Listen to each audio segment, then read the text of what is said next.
দর্শকরা, খুল্লম খুল্লার অনুবীক্ষণে আপনাদের সবাইকে স্বাগত জানাচ্ছি।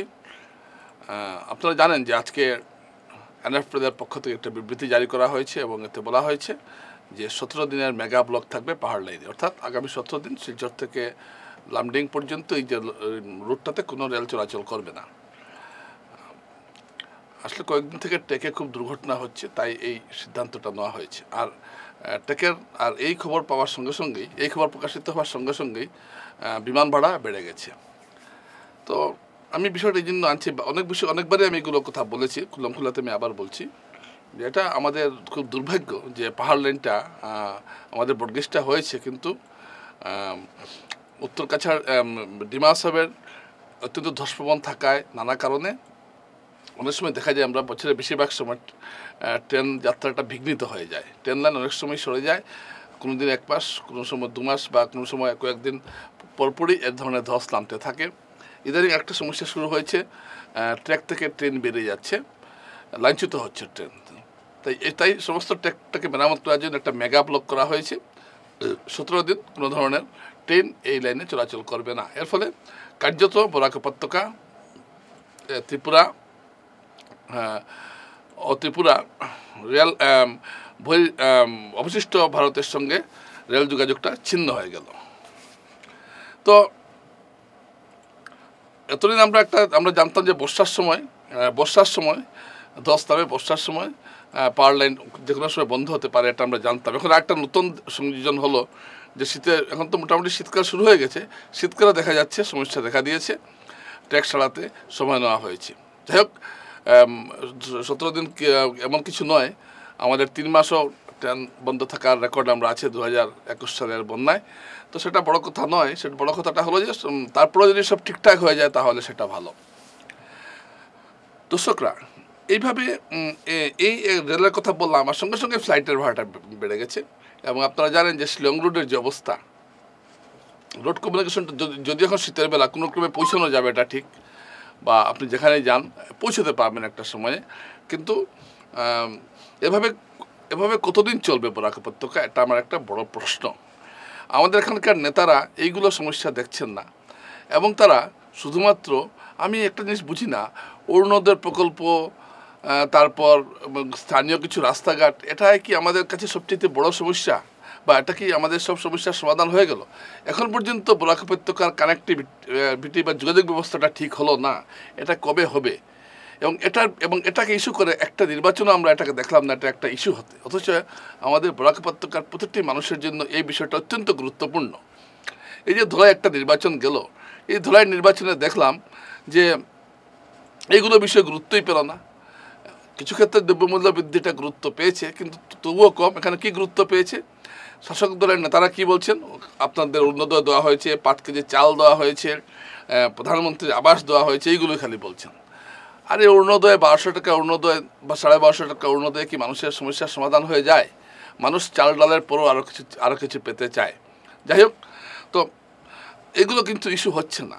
আজকে মেগা ব্লক হয়েছে, মেগা ব্লক লাইন মেরামত হচ্ছে, বিকল্প রেল লাইনটা সার্ভে টার্ভে শেষ হচ্ছে। এবং কবে হবে? এটা যে কোনো কাজ তাড়াতাড়ি করে নিতে হবে। বিকল্প রেলের যে প্রস্তাব সার্ভে হয়েছে, সেই সার্ভের কি রিপোর্ট বেরিয়েছে আমরা জানি না। আর যদি বের হয় তবে কবে কাজ শুরু হবে, কতদিনের কাজ শেষ হবে, এই সমস্ত কিন্তু দেখার দায়িত্ব আমাদের সাংসদদের, কিন্তু তারা এইসব দায়িত্ব পালন করছেন না। মহাসড়কে এখন যাওয়া যাচ্ছে খুব তাড়াতাড়ি হাফলংয়ে, কিন্তু একটু বৃষ্টি যখন শুরু হবে তখন আবার দেখবেন মহাসড়কটা বন্ধ হয়ে যাচ্ছে। তো এই যে আমাদের যে একটা বরাকের যে একটা যোগাযোগ ব্যবস্থা নিয়ে যে একটা দুশ্চিন্তা সারাটা বছর থাকতে হয়, এবং এটার সঙ্গে এখন শীতকাল এসে যুক্ত হয়েছে, এভাবে আমরা কতদিন থাকবো, এটা একটা বড় প্রশ্ন। এবং প্রজন্মের পর প্রজন্ম কি এই একটা দুর্ভাগ্য নিয়ে আমাদেরকে চলতে হবে? এইটা কিন্তু একটা ভাবার মতো একটা বিষয়। বিকল্প সড়ক নিয়ে শিলচরের কিছু আতেল বুদ্ধিজীবী আছেন, এবং যারা সব কিছুই বেশি বুঝেন বলে নিজেদের দাবি করেন, এবং তারা বারবার একটা কথা বলছেন যে ডিমা সাহেবের তুরুক হয়ে একটা রাস্তা তৈরি করতে। আরে বাবা, তুরুক হয়ে যদি করতে হয় তাহলে সেই তো পাহাড়ি জায়গাতে যেতে হবে, সেই আবার ভাঙন হবে, এটা কি বিকল্প রাস্তা হলো? অথচ কেন্দ্রীয় সরকার অনুমোদন করেছে একটা বিকল্প সড়ক কিন্তু রয়েছে, এবং সেটা হলো পয়লাপুর থেকে কুমাছড়া হয়ে ঝিলম হয়ে মাহুর, তারপর লঙ্কা। এই রাস্তাটার মধ্যে তেমন পাহাড় নেই, এবং খুব শক্ত রাস্তা, ধসপ্রবণ নয়, এবং এখানে মোটামুটি একটা রাস্তা আছে। আহমদের আক্রমণে যখন কাছাড়িরা এখানে এসেছিলেন এই রাস্তা দিয়েই এসেছিলেন, অর্থাৎ এটা একটা ঐতিহাসিকভাবে একটা প্রাকৃতিক রাস্তা। এই রাস্তাটাকে চালু না করে অযথা তারা আনছেন তুরুক হয়ে রাস্তা, অমুক জায়গা হয়ে রাস্তা, এসবে কোনো লাভ হবে না। যেটা আছে, যেটা হওয়া সম্ভব, বাস্তবসম্মত, সেটাই হওয়া উচিত। কিন্তু এ নিয়ে তো কারো কোনো মাথা ব্যথা নেই। এতজন এমপি এলেন গেলেন, কারো মাথা ব্যথা নেই। এবং গত পরশু দিন আমরা কথা হয়েছিল করিমগঞ্জের সাংসদ কৃপানাথ মালার সঙ্গে, এবং তাকে তখন এই বিষয়টা তুলে ধরা হলে তিনি বলেন যে তিনি পুরো কাগজপত্র পেলে বিষয়টা তিনি কেন্দ্রীয় সরকার সংসদে তুলবেন। আসলে এইগুলো বিষয়ে সাংসদদের বেশি মনোযোগ দেওয়া উচিত। সাংসদ হওয়া মানে সাংসদ এলাকা উন্নয়ন, তহবিল বন্টন, আর শিলচর থেকে কেউ বাড়িতে গেলে সাংসদের কোয়ার্টারে থাকলেন, এটার জন্য সাংসদ হওয়া নয়। সাংসদ হলো বড় কিছু আনা, বরাক উপত্যকার জন্য বড় কিছু আনা, এটা তো আনতে পারলেন না। তো এবার আমি আশা করছি যে সাংসদরা এই বিষয়ে একটু সচেষ্ট হবেন। কিন্তু এই যে মেগা ব্লকের যে খবরটা আপনারা যে দেখলেন, এই খবরটা অত্যন্ত দুঃখজনক। যখন আমরা শীতের দিনেও দুর্ভোগে ভুগছি, রেল লাইন অনেকে ট্রেনের টিকিট করে দিয়েছে, দেখুন আবার ক্যান্সেল করতে হচ্ছে, নানা সমস্যা পড়েছে। অনেকে যাচ্ছেন বাইরে রুগী দেখাতে, কেউ হয়তো বিশেষ কাজে বাইরে যাচ্ছেন, তারা ফিরবেন কিভাবে? আর সঙ্গে এটা আশ্চর্য ঘটনা, সঙ্গে ফ্লাইটের ভাড়া বেড়ে গেছে। মানে অনেকে কষ্ট করে হয়তো ফ্লাইটে যেতে পারতেন, কিন্তু ফ্লাইটের ভাড়া সঙ্গে বেড়ে যাচ্ছে। মানে এটা আগামীতে আরও কয়েকদিনে আরও বাড়বে নিশ্চিতভাবে বলা যায়। গুয়াহাটি এবং কলকাতার ফ্লাইট ভাড়াটা অত্যন্ত বেড়ে গেছে, এটা আগামী আরও কয়েকদিনে আরও বাড়বে।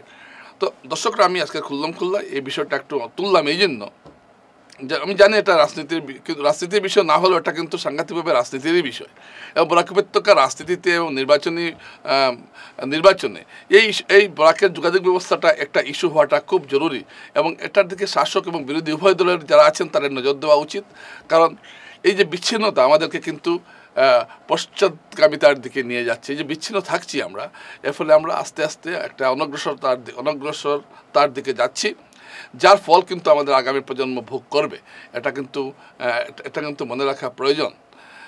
বিকল্প রেল লাইনটা খুব তাড়াতাড়ি করা উচিত, এবং মাহুর ঝিলম হয়ে যে পোলাপুল মাহুর ঝিলম হয়ে যে রাস্তাটা মহাসড়কে যুক্ত হয়েছে, এই বিকল্প সড়কের কাজ তৈরি করা উচিত। তাহলে এই সমস্যার একটা চিরতরের সমাধান হবে। কিন্তু এটা জানার পরও আমাদের মন্ত্রী তো আমাদের নেই এখন, বিধায়ক, আমাদের সাংসদরা কিন্তু সক্রিয় হচ্ছেন না। তারা চেষ্টা করছেন তাদের গ্রামের অমুক পালের থেকে অমুক দাসের বাড়ি পর্যন্ত রাস্তাটা কিভাবে হবে, অমুক মসজিদ থেকে অমুক মোকাম পর্যন্ত রাস্তাটা কীভাবে হবে, এইগুলো বিষয়ে তারা গবেষণা করছেন। বা একটা রাস্তা হয়ে গেল, এটা কৃতিত্ব নিতে শেষ, স্থানীয় কিছু রাস্তা হয়ে গেল, কিন্তু বড় কিছু না করলে কিন্তু বরাক উপত্যকা এগুতে পারবে না, শিলচর এগুতে পারবে না। বড় কিছু করার উদ্যোগ আমি কারো ভিতরে দেখছি না। এটা অত্যন্ত দুঃখের বিষয়। ভোট আসে, ভোটে যান, সবাই জিতেন, আবার ভোটে দাঁড়ান, এই করেছে সেই করেছে, লম্বা ফিরিস্তি দেন, কিন্তু কাজটা কেউ করতে পারেন না। এবং এত বছর 75 বছর পর্যন্ত বরাকের স্বাধীনতার 75 বছর হয়ে গেল, বরাকের এই যোগাযোগ ব্যবস্থাটা আজ পর্যন্ত ঠিক হলো না। এর চাইতে দুঃখজনক আর কী হতে পারে? নমস্কার।